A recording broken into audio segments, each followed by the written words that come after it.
With a saltwater emergency in place, we are looking at when Southeast Louisiana had to deal with the issue in the past. Back in 1988, exactly, a wedge reached Kenner.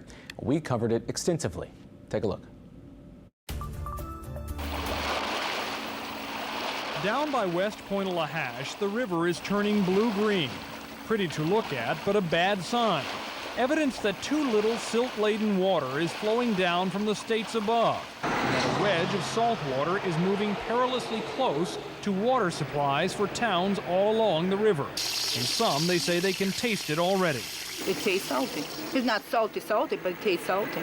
That's why early this afternoon, the Corps of Engineers began dredging the river bottom to build up a protective barrier against the oncoming rush of Gulf water in a river lower than folks have seen it in many years. I've been here all my life and I have never seen that, to be that way. Yeah, they're supposed to give it out, they say. They don't want that salt water to mix with the sweet water.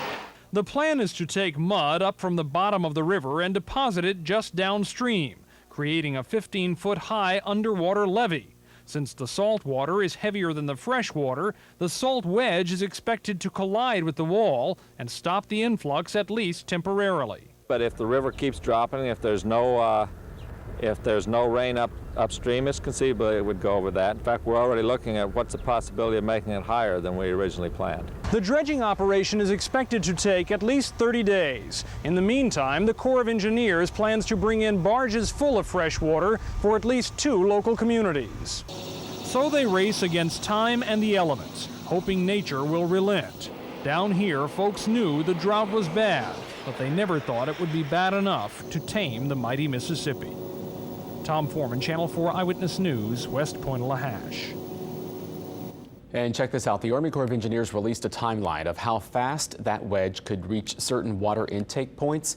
It overtopped the sill about a week ago, and it's expected to reach Belle Chase by October 13th.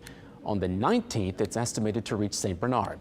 New Orleans Algiers intake on the 22nd, and be to the east Jefferson intake by the 29th.